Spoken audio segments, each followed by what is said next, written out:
Once again, as I said, I'm Brandy Muhammad. Glad that you all are here. You can see the information about myself. We'll talk, I'll share more about me later. But right now, I really want to hone in on my panelists and share more about charting the life course.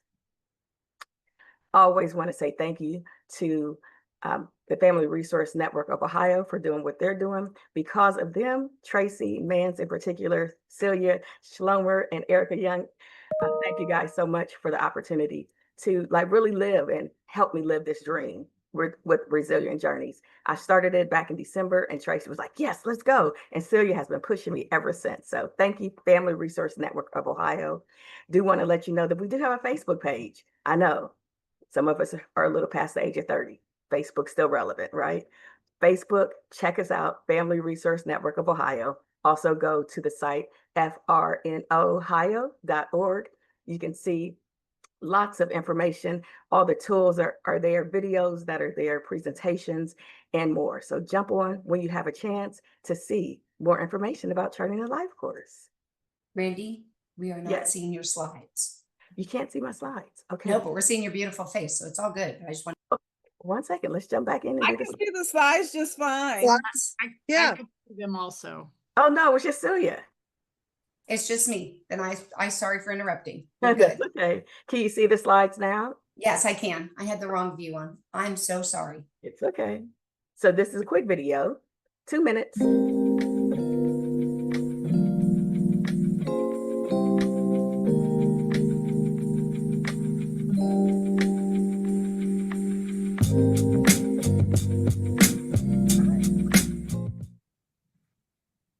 Well, greetings, everyone. My name is Brandy Muhammad. I'm excited to share an amazing series of events that we're having through Charting the Life course.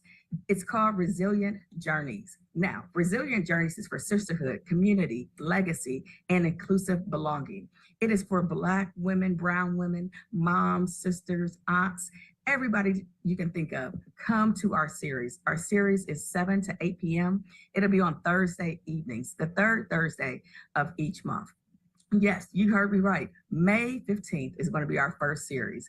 It'll be on the topic of sacred strength and charting the life course. We'll be able to share and dive in more information about charting the life course and how it's the framework and how we as Black moms and solo moms and also single or married moms can learn more about charting the life course, working with our exceptional students and those who aren't exceptional. Now you may say, well, why would I do this if my child's not exceptional? Because you as a mom can use the same tools. You'll be able to see panel people to share about their journey with charting your life course. We'll also have some tools that'll help be added to your toolbox. Great information, gotta be part of it. It's a monthly series. Just remember, it's every single month, normally the third Thursday of each month. October, November, December, and January, it gets a little different. However, be part of it. You can come to the first series, you can come to all of them, whichever one you want, but please feel free to come and learn more about charting your life course and the series that we're putting on. Thank you so much.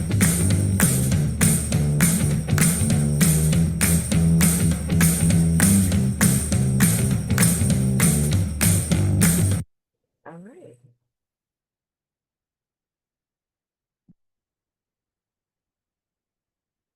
All right, we are back. So hopefully you got a chance to hear a little bit more about why we're doing what we're doing with Resilient Journeys, just to give you a little bit more understanding around charting the life course. Initially, charting the life course was created for families who had exceptional students, those who have disabilities, right? And then it has since expanded with the framework to everybody. It's all the way from birth all the way to aging. Anybody can use these tools, but of course you want to use the tools for a reason. You just don't want to have another piece of paper and be like, okay, here's some paper I got to fill out. Each tool is used for a particular reason and purpose. And so when we have those conversations, when you're talking to those who are, charting life course ambassadors and champions, and also seeing the videos from the Family Resource Network of Ohio, you can get more understanding about what are these tools and why am I using these? And so our panelists will be able to share the tools that they're using today, which is our vision tool. As you can see, the panelists, once again, will be celebrating resilience and the contributions that Black and brown moms have made, and women, have made while using charting the life course, also helping themselves and also their family members. In addition to that, the panelists will be able to share their personal stories on resilience and advocacy and overcoming barriers and strategies. They'll show, once again, that vision tool and what it looks like for them working with their young adults and adults that they take care of and support.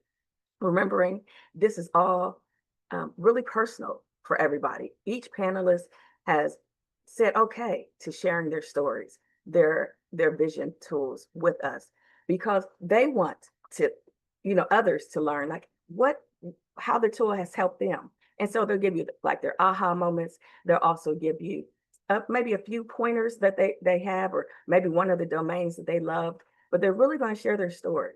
And so please sit back, enjoy, take a deep breath. I remind myself always to take a deep breath and get ready to hear from each and every person.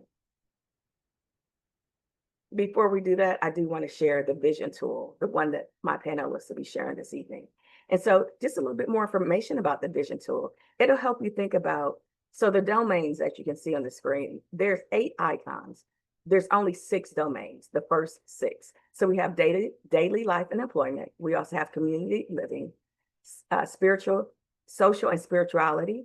We have advocacy and engagement, healthy living, and last but not least, safety and security. So the life domains are really helpful to plan your future and also present life and the outcomes, what you want for your life, for your person, the persons that you're supporting, their life as well. You might ask the question like, why would I use these tools, right? Good question. Once again, they're designed to help you and that person or the adult that you're supporting refine and define aspects of your life to have that good life, that vision of a good life. I think we all agree. If we don't make a decision or create our own goals for ourselves or our children, somebody else will.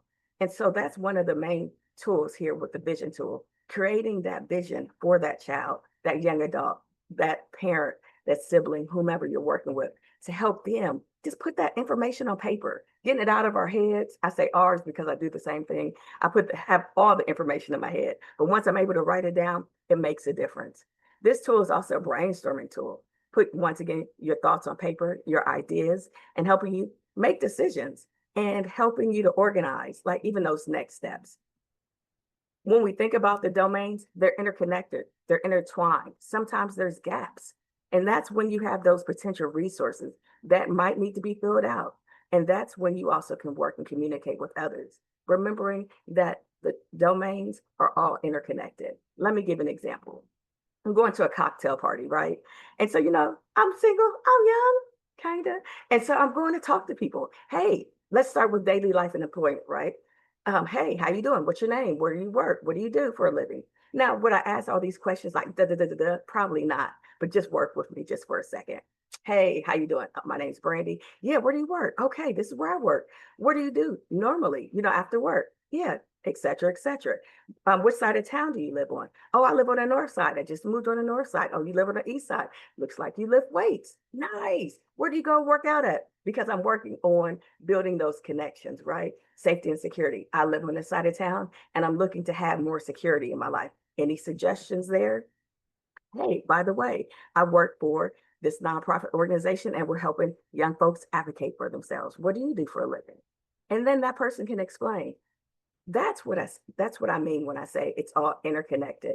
When you're having a conversation with that person, that friend, that new person that you just connected with, you're pretty much asking these questions, these 6 life domain questions. You might not say them, once again, point by point by point, but you're definitely asking many of those questions. You may say, Brandy, now what about these last 2 icons? Those are different. Those are another conversation we'll have for another time, but it's definitely within the Charting Your Life course. I'm going to stop talking because I know you came to hear from my amazing panelists. So let me bring up my first panelist, Lady Extreme Nicole. She's a mom. And let me just say this too. With each panelist, they were selected for a particular reason. And so I'll give you a little bit more information about each of them and why they were selected for this Resilient Journey series. So Lady Extreme Nicole, once again, she's a mother and a caregiver. She's going to talk about how she's supporting her young adult son. He just graduated from high school with honors. And so she shared a little bit last month in regards to her son. She'll probably share a little bit more information. but she'll also explain how cultural values and community resources have shaped her journey and how she's using Charting the Life course. As you can see, she has her bio here, lots of information. What I do want to share in regards to Lady Extreme, she has a monthly gospel series here in Columbus, and she usually does it the last Monday of each month. Last note, she also has, for over 11 years, had an All Disabilities Festival. She has it every year. She's doing it again in July, I believe the 13th. She can correct me if I'm wrong, but definitely come out. Bring your children. It's 1 to 5. She is all about inclusive activities for everybody. I'm gonna stop talking. Lady Extreme, please jump on in and let's hear from you. Well, hello, everybody. I brought my young adult on with me. Say hi. Hi. This is my genius, Steven. He is the one who I absolutely adore, and this is my graduate. And just, first of all, again, Brandy, I appreciate you bringing me on. Yes, he did graduate with honors. He is a genius when it comes down to computers and things of that nature. And taking care of him has helped me accept my own disability, if you will. So I am just grateful for that. One of the things that the life chart teaches you and have you focused in on is not only just focusing in on who you're taking care of, but also making sure that you do take care of yourself. The importance of course, you're gonna come back in. So of course, I gotta keep me here so I can keep them. But of course, as you're doing your life journey chart that is provided for you, please, ma'am, please, sir, understand that it's critically important that y'all do it, because it causes you to have an opportunity to reflect on the positives that you're doing.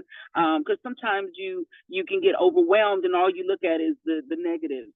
And it's necessary for you to begin to look at things that you're doing excellently, things that you're doing good, things that they're doing good and excellently. And helps you with those things. Brandy, I'm a little, let's see, I'm an advocate. I love connecting. I love with my son, I love to try to have him develop his own communication style with me. He and I talk, we have our own language, if you will. And I found that is something that's important by trying to find a voice that they can have. Of course, he is limited on his speaking, but there's times where he communicates out loud. Like he can clearly let me know that how he wanted to graduate. And what I value, when you value your adult or young adult or child with disability with an opportunity to have a voice in their life, they're much better. They're better behaving, they're better for the community and things of that nature. And what's important for me as a mom is I built that in him. When I would, if at first it was a decision, do you want this one, do you want that one? And then I wouldn't give it to him until he made a decision. Helping with those kind of initiatives really help. We have a prayer life. We do pray. We do community, a lot of community events. I took them out in the community. Those things help develop a relationship. And then as you as a mom, take care of the little wins, because sometimes it can be overwhelming because you'll look at all the things that I wish I would have did this, I wish I would have did this, but begin to celebrate the wins that you did do with your youth or young adult with disability. So if something happens like what happened with me, when you have one, your patience and your understanding, people see that and people can respect that, especially when you're talking about building a community. I try to help him with practical life skills, and help him in so many different ways. The unique thing is that he is an honor student. He had straight A's for 4 years, and in the 26 years, one of his teachers said in the 26 years that he's been a teacher, he's never seen a special needs student get this many honors. He got a principal award. He got a lot of different awards, and I'm incredibly proud of him. But the thing is that I just don't celebrate the big wins in his life. I celebrate the little things. So yeah. And now, but I have him with me, so y'all gonna hear him. Y'all gonna hear him. One of the ways that Stephen used to communicate with me, just real quick, is he used to communicate with me through videos and things of that nature. And you find their communication style. You take the communication style and you try to grow it. But I want to encourage the parents on here as a mom. I know sometimes it can get rough. I know sometimes you can get weary. But please understand that in the process and in the making of it all, give yourself a pat on the back because you made it. Take it 1 minute at a time, 1 moment at a time, 1 hour at a time, 1 day at a time, and start finding the wins that you did have. And yeah. And so, Brandy, if there's any questions, I'm an open book. So I'm here for all of it. Absolutely. Thank you. A couple questions. So when you went over and you did your vision tool, was there 1 or 2 or 3 domains that stuck out to you and you're like, yeah, I want to kind of share a little bit more about that one or this or that one? Yeah, one of the things is that there's so many. I would say about really creating milestones along the way, having a goal set for your child, and really having the faith to believe that you are created and capable to do that. Sometimes you have to look at the tools to see, you have to have reminders. That's why this tool is something that's going to be ongoing. It's not just limited to this one-time opportunity. You have to go back. The reason why it's necessary to write down your wins and write down the information in these tools is so when you're having those down days, when you're thinking and you want to give up, this allowed me to look back and say, you know what, he accomplished this, he did this, and you can start encouraging. So I would say what it showed me, actually all the tools showed me that having a prayer life, a devotion life, having patience with him, all those things really helped me in the times where I did get weary. I did want to, I did cry sometimes. But the reason why it's necessary for this particular program for you to actually write it down is because sometimes we forget. We forget how far we come. We forget how far they came. We forget, and what happens is that these tools allow you not to forget. And I think that was the reason why this particular program was so important, because I usually just go after life and just do things, but I don't go do things from a perspective of, write these moments down, write these excellent opportunities down, write this excellent possibility down, and it's necessary. And having a tool, it's like they say, having an extra tool in your toolkit. This is exactly what it is, and this is the reason why these programs like this cause you to take a deep breath, rewind, and reflect. And for me, that's critical, because you'll have a tendency to get lost in the things that you think you failed at, but you have to look at the areas you succeeded at. So this is why I appreciate these tools. Thank you so much. And just ask you another question that's on the screen already. In regards to your faith and your family and cultural traditions, how does that work, and how are you fostering support and inclusion? I know I've already spoke about your extreme gospel comedy show that you do monthly, and then also your All Disabilities Fest that's coming up. Can you share any more around fostering and inclusion? And even talk about, because you also do, sometimes you rent out the space, you rent out the movie theater as well, for anybody who has any type of disability, sensory, et cetera. I don't know all the details, and I don't stalk her, for the record. I just know a few things, but please go ahead and share it. Well, one, you have an advantage because you're a friend, and you've been near and dear with me on this journey. And I would say this program is needed and necessary because my son is the reason why the comedy show even got started. It's our 14th year. When he was 5 years old, all I wanted to do was do a thank you to Columbus Speech and Hearing for him being able to be a part of the Columbus Speech and Hearing programs. And what ended up happening is that the general manager at the Funny Bone said, "Can you bring this show back again?" And I said, "Sure." And we sold it out. And he said, is this something you can do monthly? And we did it for 12 years, and then 13 years, and then and then comedy started getting popular. And so, of course, you didn't have the monthly times that you had, but now we're at a location where we can do it monthly. And I tell him, but when my son hears the comedy show, he knows that he's the reason why it exists. The All Disabilities Festival, we created that 11 years ago as another festival for adults with children with disabilities, because there's some, and their families. Because sometimes when people get a diagnosis, the first thing that they get is discouragement. What did I do wrong? Could I did this different? You know, all those different things. I mean, you know, can you fix them? You know, they go to all these different people, and it's more or less, well, it's not about fixing, it's about accepting, it's about creating opportunities. And really, just like you pointed out, Brandy, it's just really the festival came about so that people get information resources, they can seek entertainment, because people that's on the program, either adult or a child with a disability, or it's a person that's an advocate. And it's a festival, so we have balloons, bouncy houses, we have all the kit caboodles, and it's just an opportunity for people to take the shame factor away from a diagnosis. So that's the reason why I do what I do, because I realized what I needed, and I just wanted to give it more of a public opportunity for others. Thank you so much, Lady Extreme. I'm so glad you brought Stephen today as well. And just remembering and reminding us all, wrote it down, just to celebrate those small wins. I say all the time, it's not even a small win. If it's a win, it's a win. It doesn't have to be big or small. It might be small to you, but it's big to me, right? I got out the bed today. That's a big win for me because I was having a challenge today, but I got out the bed. That's a win, right? My youngest daughter is sitting beside me. That's another win.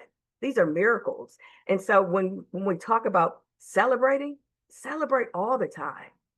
I say, listen, if I could have balloons all the time and I could have cake and not be 559,000 pounds, I would have cake all the time because I'm always celebrate. But Lady Extreme, thank you for the opportunity to share your story. Thanks for talking about the tools and how you found success with them as well. Thanks, Stephen, for being a part of it. Is there any last words you want to share before? You're welcome. You're welcome. Okay, we'll jump on over to our next panelist. Once again, thank you, Lady Extreme. Stay on because we might have some questions from our audience at the end, okay? All right. So next up, we have Aisha Wilkes, Aisha Wilkes. And so Aisha is another dear friend of mine, and she's an educator, as you can see, 20 plus years education, working through Columbus City Schools as a social emotional practitioner and etc. She's going to share a little bit more about her journey and the tool, the vision tool that she's used for her daughter. As you can see, her picture is on the side. Well, you'll see her picture in just a second, but she'll share more about herself as an educator, what that looks like, and how she's able to help her students in the future. Of course, not now because school has ended, but how she's helping her daughter with writing those goals down, those thoughts down, and get her vision on paper so she can be successful. Of course, she's already successful, but then also some added success. Once again, taking that information from our brain and putting it on paper. Once again, introduce you to my friend, Aisha Wilkes. Aisha. Greetings, everyone. Before we get started, as a part of our start for today, I would just like to take a moment and do a quick Juneteenth breathing meditation so that we can honor our ancestors and also get centered in resilience. So as we begin, if you could just find a place of stillness, whatever comfortable for you. If you're comfortable with closing your eyes or just focusing on a central point in your space, you can place one hand over your heart and one hand over your belly to kind of feel your heartbeat and to feel your stomach rise and fall as you breathe. So we will inhale slowly and deeply, and then we'll hold for 3 seconds. And then exhale softly and completely. Again, we inhale, breathe in the strength of our ancestors. Hold and breathe out the weight of today, the weight of the day, the weight of our time and our space. As we settle into this sacred space, let us honor the breath as the bridge between the past and the present. Each inhale, a gift they passed on. Each exhale, a prayer of freedom fulfilled. Inhale for the chains that were broken. Exhale for the legacy they left behind. Inhale for the dreams that could not be silenced. Exhale for the resilience that lives in our bones.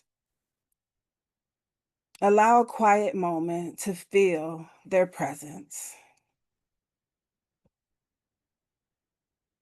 The ones who walked, ran, fought, prayed, and dreamed.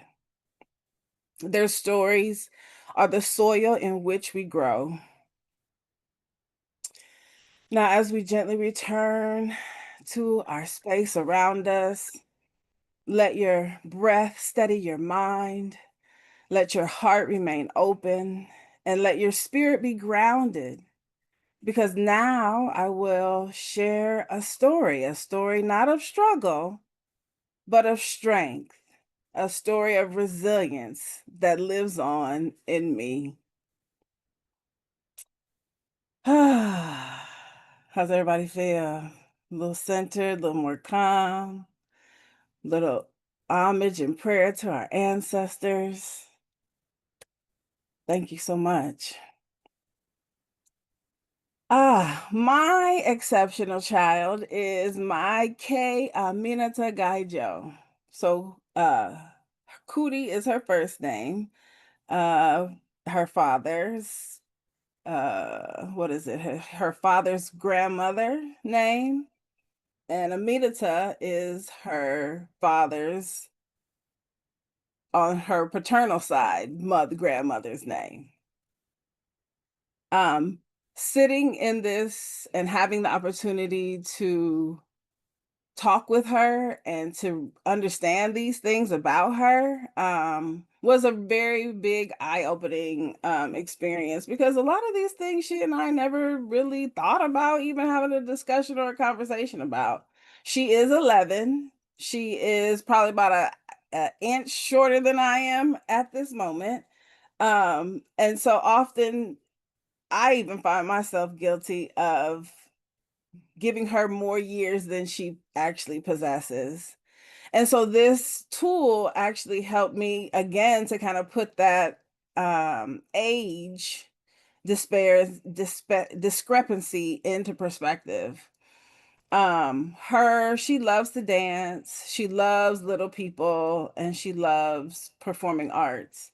And so those are some of the things that she aspires to in her future, being a nanny, a dance teacher, or an actor. She actually has an awesome opportunity this summer to be a part of the summer experience with Columbus City Schools.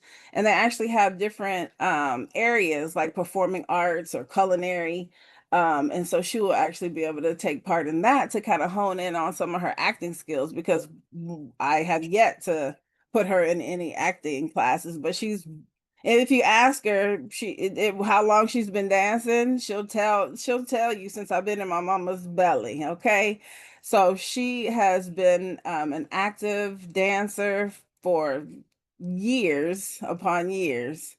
Having this conversation with her also, some of it was somewhat predictable about where she would like to live or not want to live. She definitely wants to live with someone as she grows older. Doesn't know exactly who that will be at this moment, but that is definitely something that is important with her, to just being in community and not being on her own.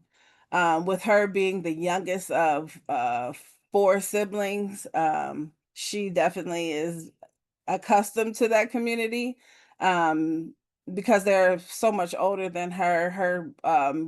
Her oldest sister is 24 in July. Next, after that, she's 21, Kalila.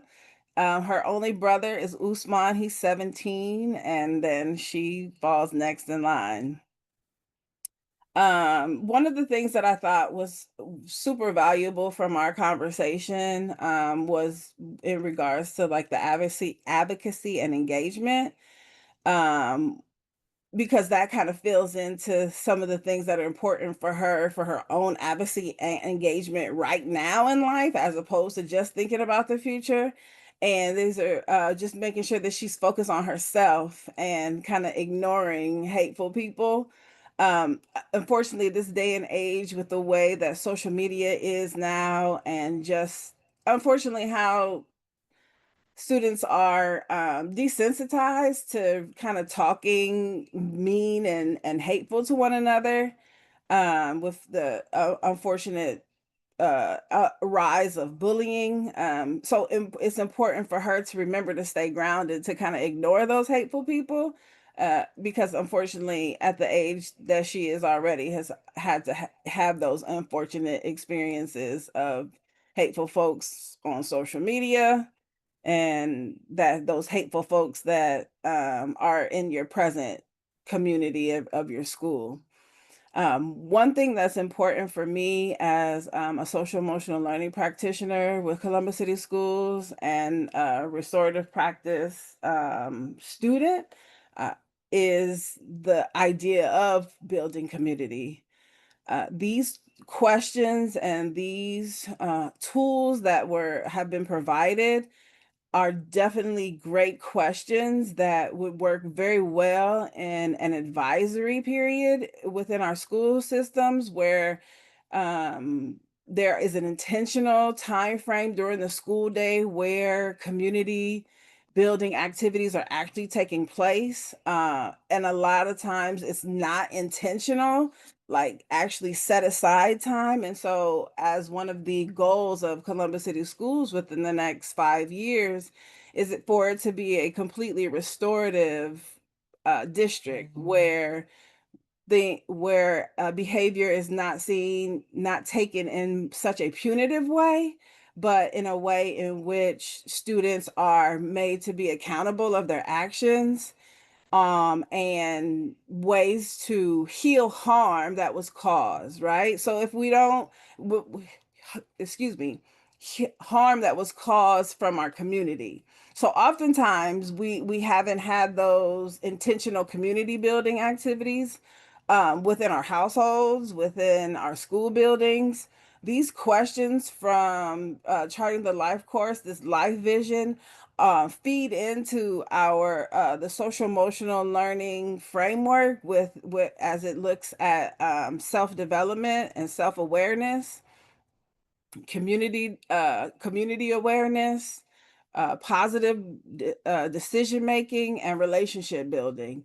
And as Brandy was talking about in the opening, how these questions can be translated into relationship building with just having conversations with people in the community, having conversations with, that new person that you meet at an event, or those people in your life that you really haven't had an opportunity or a chance to even think about asking them these questions, to be able to go deeper and have a deeper and greater understanding of the folks in your current life right now.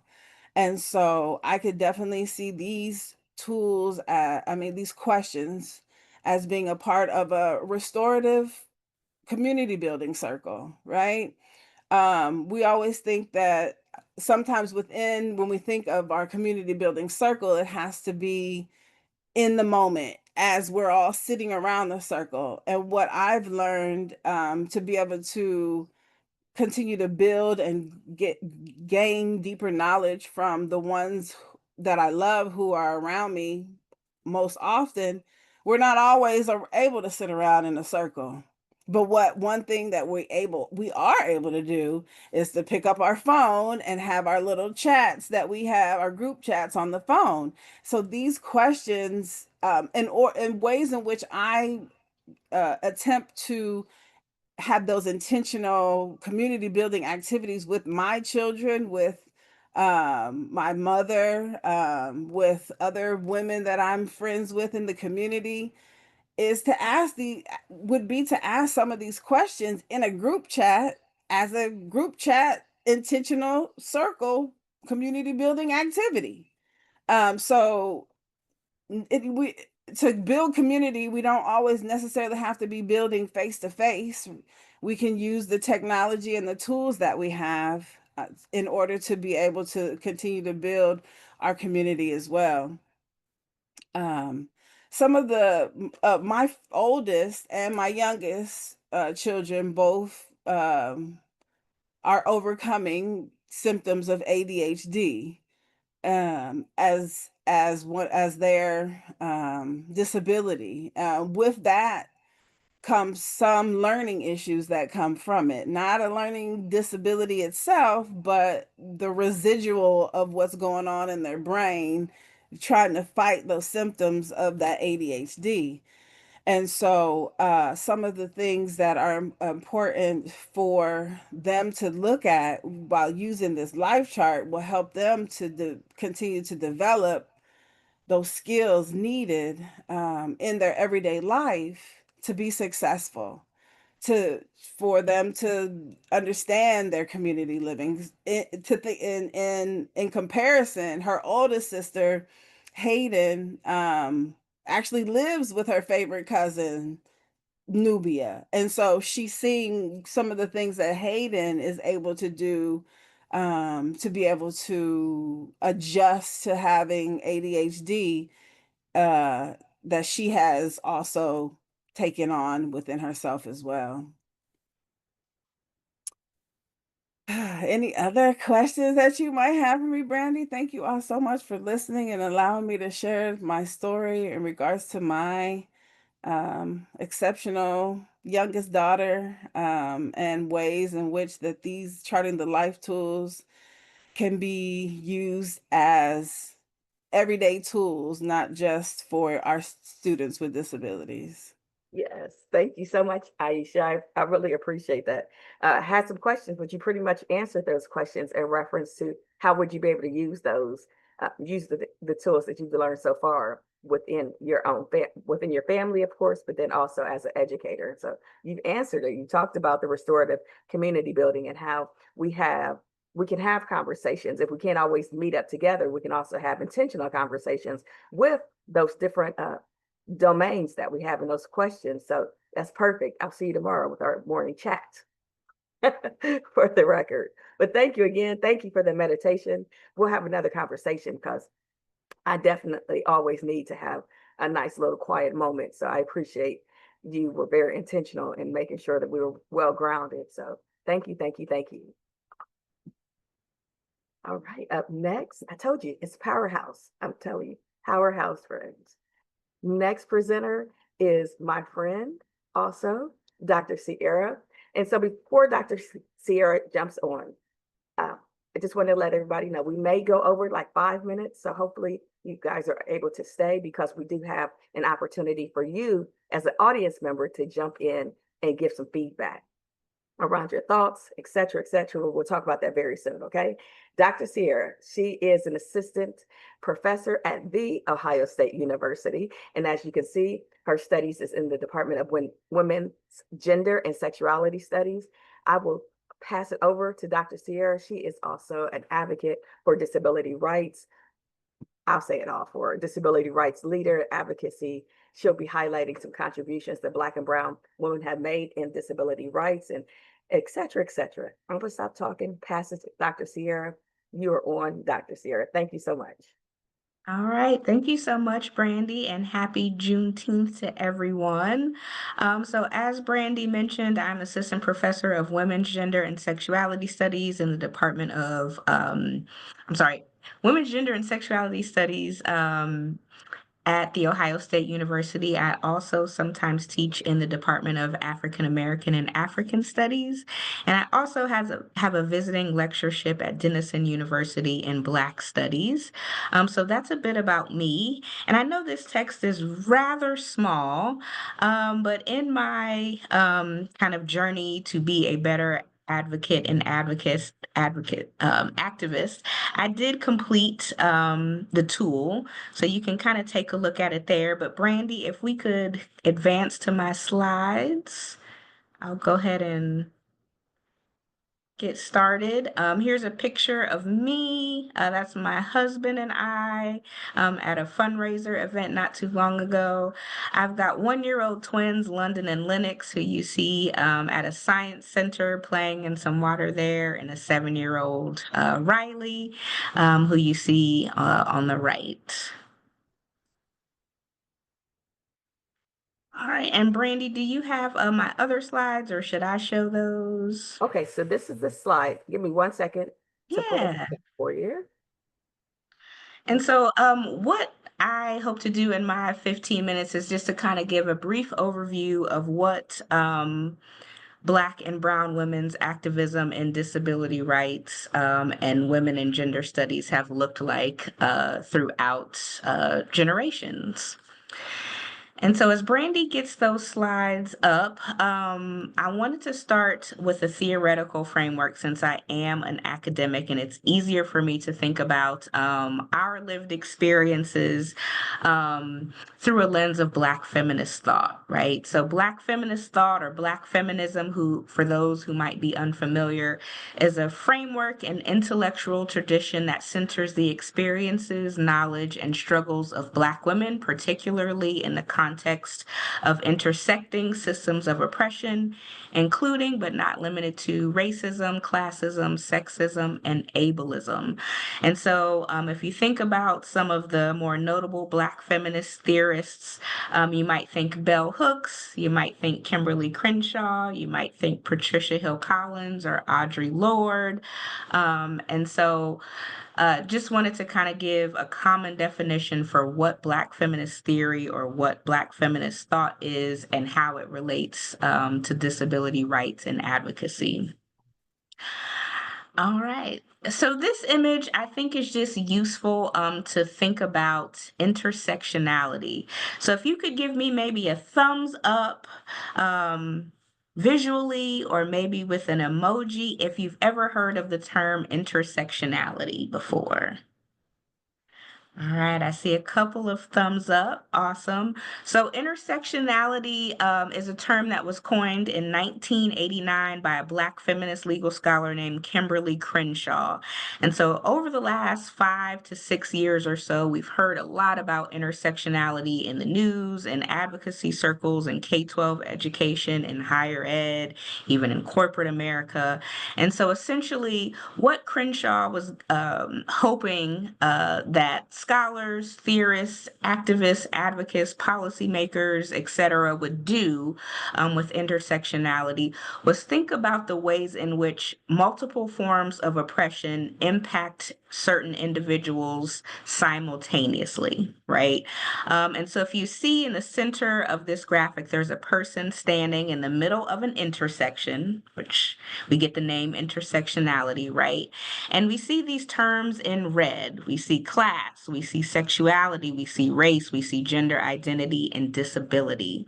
And so Crenshaw's argument is that we all have these multiple identities, right? And depending upon who we are, right, we experience multiple forms of oppression at the same time. So we see this person in the middle of this intersection being hit or impacted by race, sexuality, class, gender identity, and disability all at the same time. And her argument in 89, and it continues to be her argument today, is that we can't kind of pick and parcel out which form of oppression is more harmful, right? That they all impact us in similar ways, and they are all very dangerous, and we have to approach them from an intersectional, interlocking perspective, right? And so I think this graphic does a great job of elucidating that for us. And so a little bit more about intersectionality. Crenshaw came up with this term when she was studying a case that involved a group of Black women plaintiffs who were suing their employer, which was General Motors, for racial and gender discrimination. And the court determined that this group of Black women plaintiffs had no case because they either had to claim legally that they were being discriminated against because of their race or because of their gender, but not both at the same time. And so Kimberly Crenshaw said, that's crazy, right? Can absolutely face discrimination on multiple fronts. But for these Black women plaintiffs to have to identify one form of discrimination and discount the other is reprehensible, ridiculous, and constituted a legal erasure of their personhood.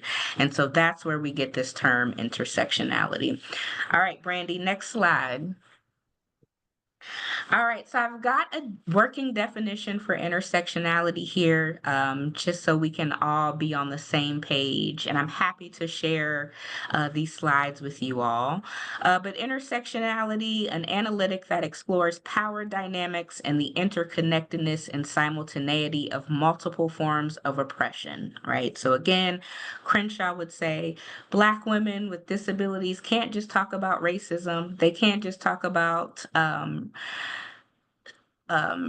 sexism. They can't just talk about ableism, but they experience all of these forms of oppression simultaneously. And so their analyses and their critiques are going to be very robust because they experience them all at the same time, right? Another key aspect of Black feminist thought is Black feminist epistemology. And this is coming from a Black feminist sociologist named Patricia Hill Collins. And it refers to the theory of knowledge that arises from community, lived realities, dialogue, ethics, and emotion in the production and validation of knowledge.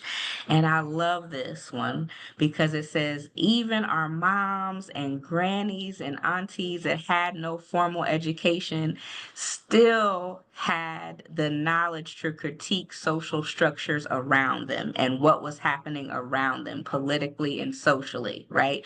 We didn't need a degree. We didn't need a PhD to say, hey, we are being discriminated against. So that's one of my favorites. Sorry, I had one of two twins run in the room, but my husband got him, so it's all good. And then other key components of Black feminist thought are resistance and empowerment. And so as an academic discipline, that is of the utmost importance, right? We want to realize that Black feminist thought, that ideas around liberation and freedom are not just things that should be confined to the academy or those who have access to institutions of higher learning, but they should be accessible to all. And then we have community and coalition building, which is obviously what we're doing here now, and how it is important, right, to bring the entire community along with us to build coalitions across difference, right, so that we all can seek liberation. And so another group that I do not have quoted here or cited here, which I absolutely should, is the Combahee River Collective, which was a group of Black women activists who said we are not free unless Black women are free. Right. And so their argument was until Black women are free, until they see liberation, until they see full legal and political justice, no one else will be free. And that was their stance in the 1970s. And we can argue that that is still relevant today. So next slide, please. The next concept that I'd like to introduce or academic discipline field of study is feminist disability studies. So that is defined as a field of study that explores how disability and gender shape one another and how both are socially constructed, which means completely made up, right? Gender's made up, disability's made up. There are labels that we put upon people. Embodied and politicized. It critiques societal norms around the body, around autonomy, around productivity and beauty, while centering the lived experiences of disabled people, especially women, queer, and trans individuals.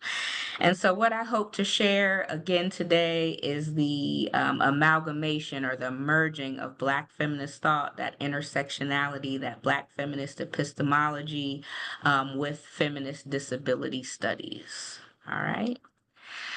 Next slide, Brandy.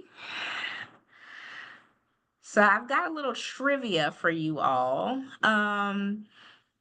and want to kind of get a feeling for what you know about some of our most beloved Black feminist scholars and activists around disability. And so, next slide, Brandy. We'll start with this figure here. Does anybody want to come off mute or drop in the chat who this is? Harriet Tubman. Harriet Tubman. Thank you, Jada. This is indeed Harriet Tubman. And just by show of hands or dropping it in the chat, who knew that by today's standards that Black feminist scholars consider Harriet Tubman to have had a disability?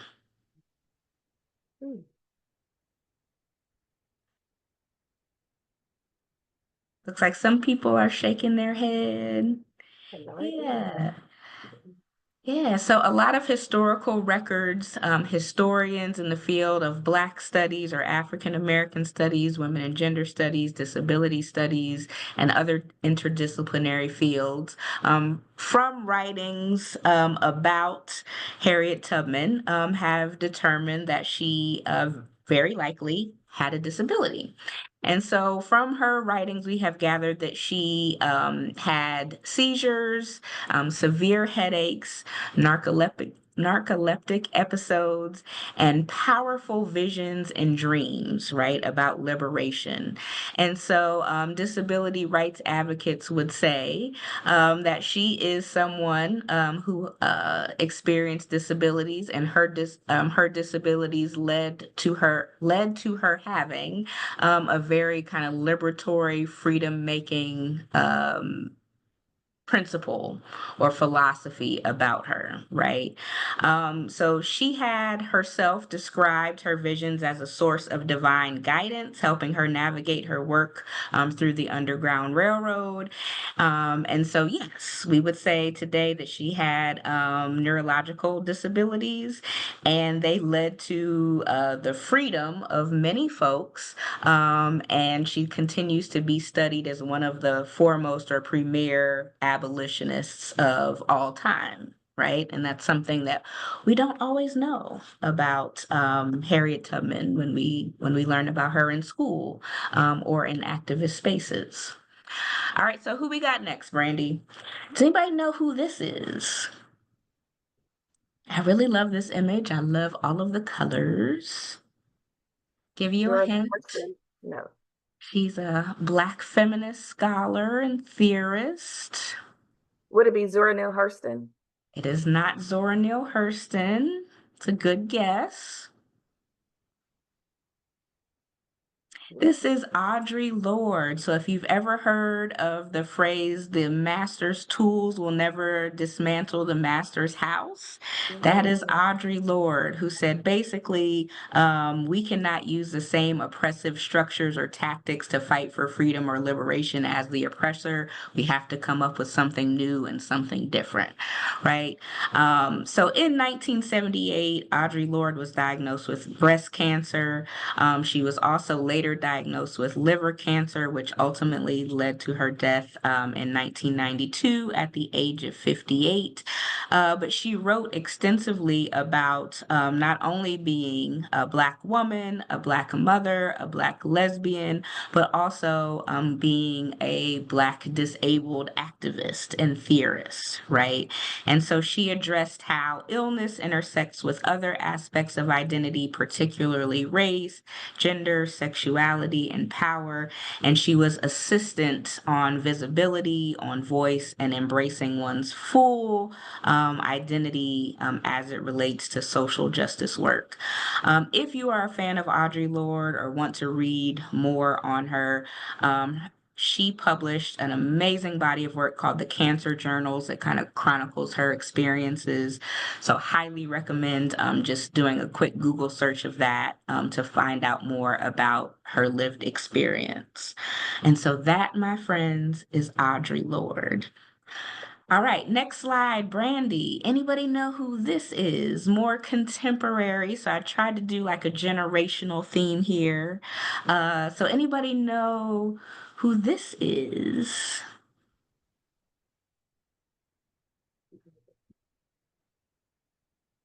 No, okay, good. That means we're learning tonight, which is my jam. So this is Imani Barbarin. She's a prominent Black, queer, and disabled activist, writer, and public speaker. If you have not checked out her work on like Twitter or X, TikTok, Instagram. She's on there as Crutches and Spice. She was born with cerebral palsy and was diagnosed at the age of 2. But her activism surrounds topics like disability, race, gender, politics, and popular culture. And so her work frames disability not in terms of suffering, but as political and cultural identity, especially at the intersection again of race, gender, queerness, and issues of accessibility. So she uses a lot of personal stories, a lot of personal narratives, humor to challenge ableism, discrimination, and the erasure of disabled voices. And so she is a joy to follow. She does a lot of public speaking and again, very accessible. So if you want to share her work with folks who are in the community, not necessarily academics or professors or graduate students or students in general, another phenomenal person to look at whose work, again, is accessible to wide audiences. So it looks like Erica put a link in the chat to one of her podcasts. Totally recommend. So if you're not familiar with Imani Barbarin, get familiar tonight. All right, next slide, Brandy.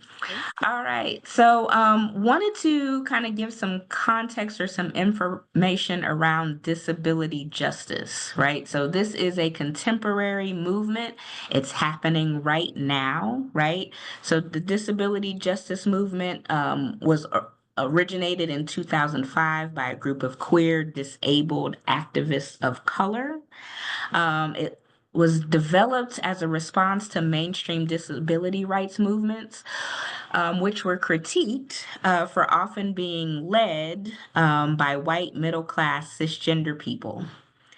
And so these activists said, well, what about disabled people of color or queer disabled folks, right? Disabled folks who are experiencing poverty, right? And so they really kind of push the boundaries about who is included when we talk about justice and rights, right? They also had a critique at the time that disability rights movements focused on a lot on legal access and accommodations, but not around kind of the more meat and potatoes around liberation and freedom, right? And so disability justice centers just that liberation, collective care, and intersectionality, which I kind of opened up the talk with, emphasizing how ableism intersects with other systems of oppression like racism, capitalism, patriarchy, and colonialism. And so it really kind of gets to the heart of that work that Kimberly Crenshaw started in 1989, right? We can't simply just be looking at disability. We can't simply just be looking at race. We can't simply just be looking at capitalism. We have to look at all of those things to see how they create really unique lived experiences for individuals because they are so interconnected, right? And so that's kind of the basis of disability justice. And so just wanted to share again, kind of some foundational information here, but also this graphic where we see representative of women of color. All right. Next slide.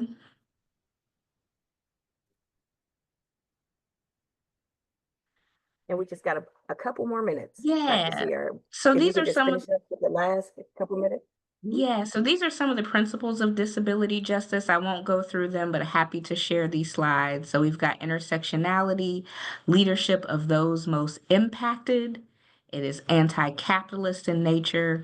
We've got solidarity across movements. So it is not uncommon to see disability rights activists link arms with feminist activists or activists of other kinds, right, to achieve liberation for all folks, recognizing bodily and emotional experiences, sustainability, cross movement solidarity, independence, collective access, and collective liberation.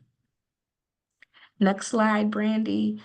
Why advocacy matters. So we know disability justice kind of took off in 2005, right?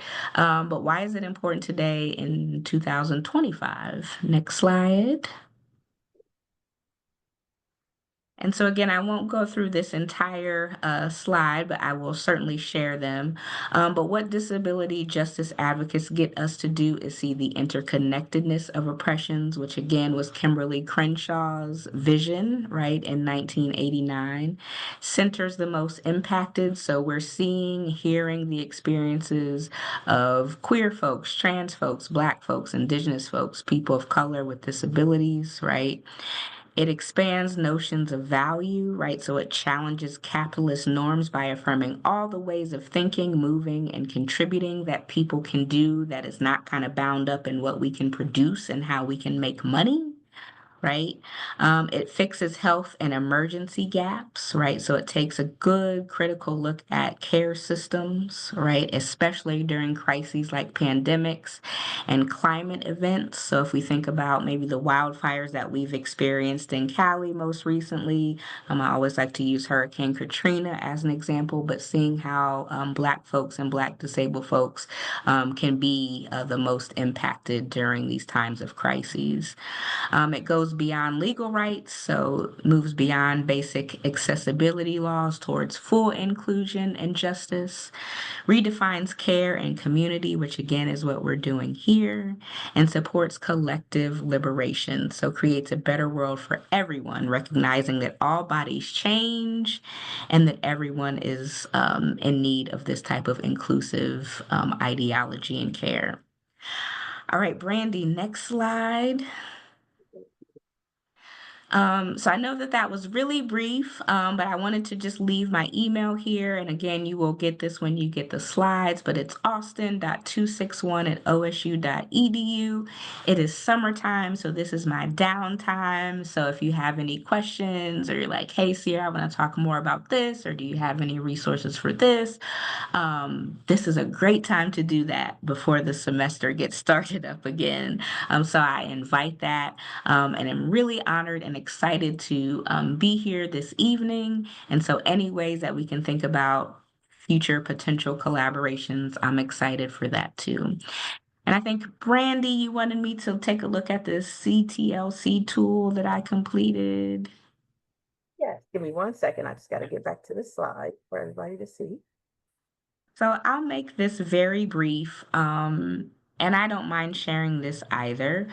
But one of the things that kind of jumped out to me as I was completing the tool is again Kimberly Crenshaw's conceptualization of intersectionality. And so although I do not identify with having a disability, I do have loved ones who do, right? And I'm always constantly thinking about how does that intersect with race or class or gender, or religion or spirituality, right? And so one of the things that really came out in the tool for me is that as a mom, it's really important for when my kids, right, to be thinking about issues of access, neurodivergence, and disability as they make friends and as they move about kind of in the world. And that is a part of our spiritual and religious framework, right? And so without getting kind of too much into kind of religious ideology and beliefs, we believe that everyone is special. We believe that everyone is valued. We believe that everyone is important and we treat everyone with kindness. And so that is rooted for us in African traditional religions. And so that comes out here in kind of daily life and engagement. It comes out in our social and spirituality domain that you see here, comes out in advocacy and engagement. But we really just kind of as a household seek to promote the idea that we're all different, and that we are kind to one another, and that our goal is to be decent human beings. And although that is probably not radical for those on the call right now, in the current political climate, sometimes that can be deemed radical, unfortunately. So thank you all for your time. Brandy, I know I am way over, but appreciate the opportunity to share a bit this evening. Yeah, thank you so much, Dr. Sierra. Before I let you go, just wanted to ask you just really quick, because you kind of answered it, but also when you look at when you're working with the tool that you found, was there one of those points that really stuck out to you in reference to how, I know you have twins, a boy and a girl, and then you also have your older daughter. Was there one of the tools that said, hey, this is what I really want to hone in on for your twins, safety and security maybe, or healthy living? And then how was that going to be impacting their love for work and life and etc.? I think they're all kind of equally important. I would say today, as it is Juneteenth, healthy living kind of stuck out to me. My husband and I are really big on Black food pathways. And so we know that certain holidays, we do like traditional Black foods like your collard greens or your sweet potato pies or